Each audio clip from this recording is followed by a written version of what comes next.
కాదు, మన జీవితం ఏంటి, మన చరిత్ర ఏమిటి, మనం ఏం చేయాలని ఆలోచించుకోవడం కోసం అది మాట కోసకి వ్యాధమైన పెద్దపల్లి నియోజకవర్గం అని ఉండొచ్చు. కానీ మొత్తం తెలంగాణకు సంబంధించిన మన భవిష్యత్తును నిర్ణయించడానికి వచ్చారు.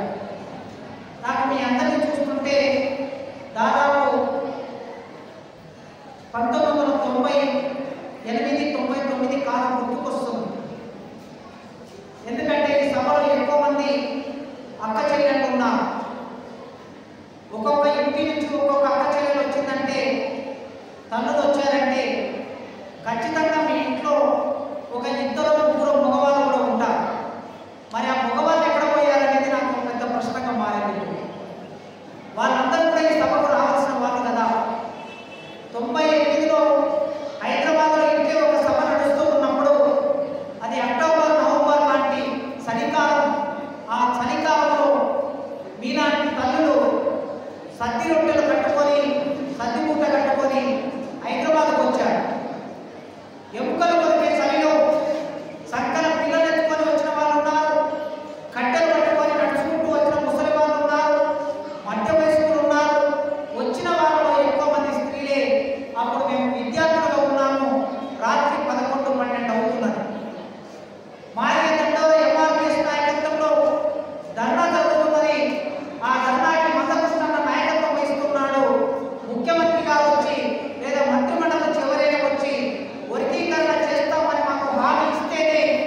ఎక్కడి నుంచి తయారు చేసి ఇచ్చాం?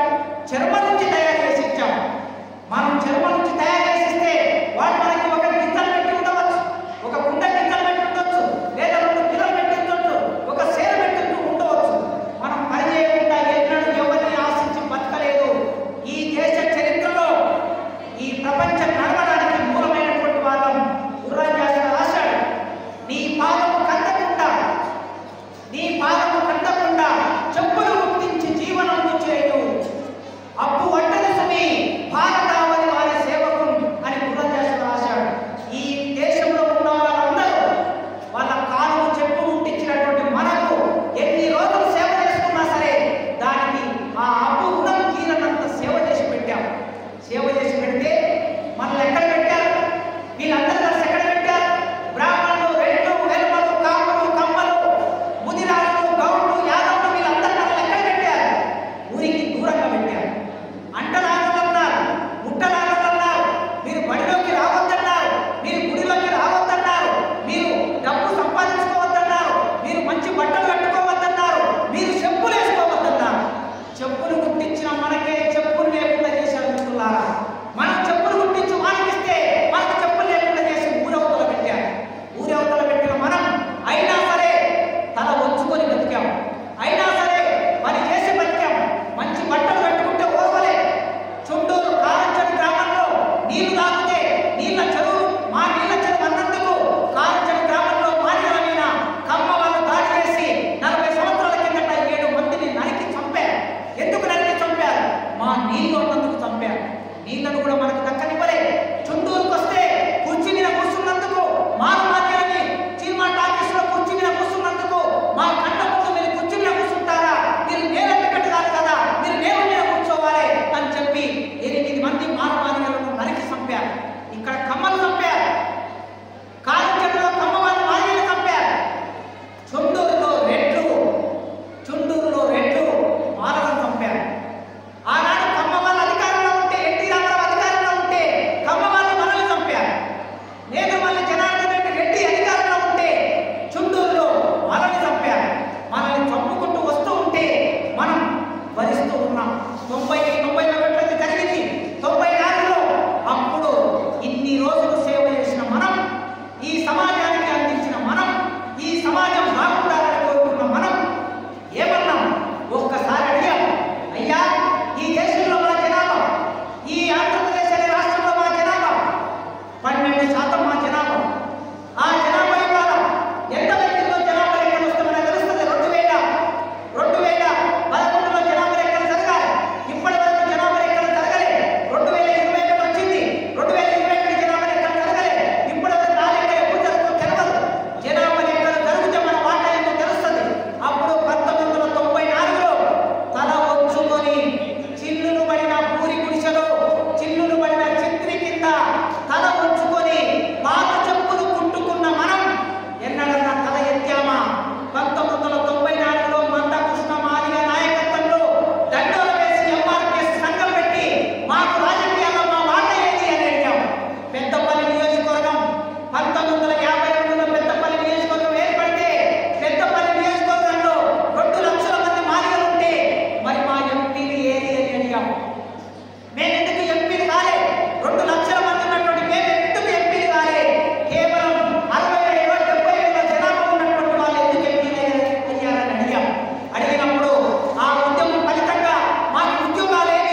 అవకాశాలన్నీ మాదిగోళ్ళకి రావాలని అంటలేదు. ఈ దేశంలో బ్రాహ్మణులు కూడా పేదవాళ్ళు ఉన్నారని అంటున్నారా? శరతన్న ఇక్కడ ఉన్నాడు. మీలో కూడా చాలా మంది తెలుసు. ఊళ్ళల్లో బ్రాహ్మణులు ఆ రోజు గుడిలో పూజ చేస్తే తప్ప వాళ్ళ కుటుంబం గడవనటువంటి పేద బ్రాహ్మణులు ఎందరో ఉన్నారు ఈ రాష్ట్రంలో. ఈ దేశంలో ఎందరో పేద బ్రాహ్మణులు ఉన్నారు. మీరు మదురై వెళ్ళండి, మీరు హరిద్వార్ వెళ్ళండి, మీరు ఎక్కడ వెళ్ళండి, కాశీ వెళ్ళండి. ఆ రోజు పూజ చేస్తే తప్ప వాళ్ళకు నోట్లోకి తప్పుడు లాంటి పేద బ్రాహ్మణులు ఉన్నారు. పేద బ్రాహ్మణులకి న్యాయం జరగాలని మేము అడుగుతాం. పేద రెట్లకి రెట్లంటే కొందరు ఇవాళ మంత్రులు అయినంత మాత్రాన రెట్లందరూ గొప్ప వాళ్ళు అయ్యారని నేను చెప్పడం లేదు. రెట్లలో కూడా చాలా మంది పేద రెట్లు ఊళ్ళల్లో 10 ఎకరాల భూమి, 5 ఎకరాల భూమి, 20 ఎకరాల భూమి ఉంటే పంట పంటగా భూమిని వదిలేసి హైదరాబాద్కు వచ్చి సెక్యూరిటీ గార్డుగా పనిచేస్తున్న రెట్లను మనం ఎంతో మందిని హైదరాబాద్లో చూస్తాం. పేద రెట్లు ఉన్నారు. పేద దాంతో పాటు బీసీలలో కూడా గౌడ్లైనా, ముదిరాజులైనా, కాపులైనా, యాదవులైనా, సాకరులు, మంగళులు అందరూ పేదవాళ్ళు ఉన్నారు. వీళ్ళందరికీ సామాజిక న్యాయం జరగాలనేది మా డిమాండ్. మాదిగ వాళ్ళు సామాజిక న్యాయం కోరుకున్నారంటే కేవలం మాదిగ వాళ్ళ కోసం కాదు. ఎందుకంటే మన కాదు, మనిషికుండే కాదు, దాన్ని తక్కువ చూస్తాం, పాదాన్ని తక్కువ చూస్తాం, ముఖాన్ని రోజుకు 2 సార్లు 3 సార్లు నడుచుకుంటాం. కానీ కాలు శుభ్రంగా ఉంచుకోం. అంటే కాలుకు తక్కువ విలువ ఉంది. నీవు కాలుకు తక్కువ విలువ ఇస్తే ఆ కాలు గొప్పదని చెప్పి నీవు తక్కువ విలువ ఇచ్చిన నీ కాలుకు చెప్పులు కుట్టించిన ఈ మాదిగవాడు దేశంలో అందరికీ న్యాయం కోరుకుంటాడు తప్ప మాదిగవాడు ఎన్నడూ స్వార్థపరుడు కాదు మిత్రులారా. అందుకే సామాజిక న్యాయం భాగంగా ఏ కులం ఎంత ఉంటే ఆ కులానికి అంత ప్రాతినిధ్యం ఇవ్వండి. రేవంత్ రెడ్డి గారు, మీరు కాంగ్రెస్ పార్టీ అంటే సామాజిక న్యాయం అని అంటున్నారు. కేసీఆర్ గారు సామాజిక న్యాయం చేయలేదు అనేది మనకు అర్థమవుతున్నది. ఎమ్మెల్యే సీట్ల విషయంలో, ఎంపీ సీట్ల విషయంలో, మంత్రుల విషయంలో సామాజిక న్యాయం చేయలేదు. 10 సంవత్సరాలు సామాజిక న్యాయం చేయలేదు కనుకనే ఆ అన్యాయానికి గురైనటువంటి మాదిగలందరూ కాంగ్రెస్ ఓట్లేశారు. కాంగ్రెస్ ఓట్లేసే కనుక కాంగ్రెస్ గెలిచింది. మరి గెలిచిన కాంగ్రెస్ ఏం చేస్తుందనే ప్రశ్న. రేవంత్ రెడ్డి గారు, నీకు కావలసిన నీ వాళ్ళకి నీవు ఎట్లయితే ముఖ్యమంత్రి హోదాలో న్యాయం చేసుకుంటున్నావో ఈ రాష్ట్రంలో ఉన్నటువంటి 12 నుంచి 14% ఉన్న జనాభా ఉన్న అతిపెద్ద సింగిల్ కమ్యూనిటీ మీరు చూపించండి. తెలంగాణ రాష్ట్రంలో సింగిల్ కమ్యూనిటీలుగా, పెద్ద కమ్యూనిటీలుగా ముదిరాజులు ఉన్నారు, యాదవులు ఉన్నారు, గౌడ్లు ఉన్నారు, మాదిగలు ఉన్నారు. ఈ 4 కులాల్లో పోల్చుకొని చూసినప్పుడు ఈ 4 కులాల్లో ఎక్కువ జనాభా ఉన్న వాళ్ళు ఎవరంటే మళ్ళీ మాదిగలే ఉన్నారు. 14% జనాభా ఉన్న కులం ఏ కులం లేదు. అందుకే మాదిగలకి రాజ్యంలో అడ్డుపడడం మా బాధ్యత. ఎందుకు బాధ్యత అంటున్నానంటే ఉత్పత్తి చేసినప్పుడు, పని చేసినప్పుడు మేము ఎంతైతే శ్రమ చేశామో ఆ శ్రమతో పాటు మాకు ప్రతిఫలం కూడా దక్కాలి. ఆ ప్రతిఫలం దక్కడానికి ఇవాళ పోరాటాన్ని మొదలుపెట్టారు. ఈ పోరాట క్రమంలో ఉంటున్నారా చాలా సమస్యలు ఉన్నాయి. ఈ సమస్యలు ఆలోచించండి. ఇవాళ ఇక్కడ ఒక మీటింగ్ జరుగుతున్నది, కొద్ది దూరం పోతే ఇంకో మీటింగ్ జరుగుతున్నది. మాదిగలారా, మీరు ఆలోచించకపోతే, మీరు ఏకం కాకపోతే మీరు చీలిపోతారు. మనల్ని చీల్చేస్తున్నారు. చీల్చేసి వారు మాత్రం ఐకమత్యంతో ఉంటున్నారు. అందుకే ఎన్ని సమస్యలున్నా ఇదో మన పెద్ద మనిషి నరసింహులు గారు ఇక్కడ ఉన్నారు. ఆనాడు వర్గీకరణ కావడానికి నిండు అసెంబ్లీలో ఒక నల్ల టీషర్ట్ వేసుకొని స్పీకర్ ముందు కూర్చొని ఇంతమంది నిండు సభలో ఇన్ని కులాల వాళ్ళు సభలో ఉన్నారు, నా బిడ్డలు, మాదిగ బిడ్డలు ఇంతమంది ఇక్కడికి వచ్చారు, అసెంబ్లీ లోపలికి వచ్చారు, కరపత్రాలు వచ్చారు,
పడిపోవటమే వాళ్ళకు అవసరం, మనం విడిపోవటం వాళ్ళకు అవసరం.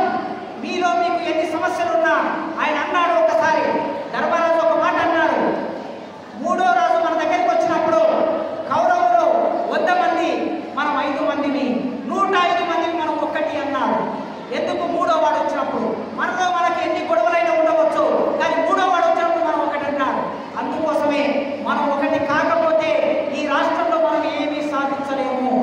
దానికోసం మీరు సంస్కారంగా, క్రమశిక్షణబద్ధంగా, ఎవరిని బెదిరించకుండా, ఎవరిని ఇబ్బంది పెట్టకుండా, ఎవరిని చందాలు అడగకుండా, ఎవరి దగ్గర చేయి చాపకుండా, ఎవరిని లాబింగ్ చేయకుండా స్వతంత్రంగా బతికిన వల్ల కనుక ఆ స్వతంత్రమైన క్రమశిక్షణ రూపొందించుకొని మీరందరూ ఆలోచించండి. ఆ మిత్రులకైనా మీకైనా నేను ఒక విజ్ఞప్తి చేస్తున్నా. ఇక్కడ రాజ్యాంగానికి సమస్య వచ్చినప్పుడు ఒక 3-4 వేల మందిని సమీకరించి ఒక సభ పెట్టారు. ఆ సభ పెట్టిన వాళ్ళలో ఇదో మిత్రుడు ఇక్కడ కూడా ఉన్నాడు. ఈ సభలో ఆయన పేరు గుర్తు రావట్లేదు, మన సురేందర్ పేరు కలిగిన ఇంకొక సురేందర్ ఉన్నాడు. ఆయన ఇంటి పేరు ఏమిటో నాకు తెలియదు. ఇక్కడ బొక్కూరి వాళ్ళు ఒకరు, కుక్క వాళ్ళు ఇంకొకరు, ఈర్ల సురేందర్ ఒక ఆయన. మీ ఇంటి పేర్లతో మీరు విడిపోకండి. బొక్కూరి వాళ్ళు ఏకంగా అండి, కుక్క వాళ్ళు బొక్కూరి వాళ్ళు ఏకంగా అండి, ఈర్ల వాళ్ళు ఏకంగా అండి. నా ఇంటి పేరు చింతకింది. నా ఊరిలోకి పోతే చింతకింది వాళ్ళందరూ ఒకటిగానే ఉంటారు. ఉండాలని బాధ్యత మనకు.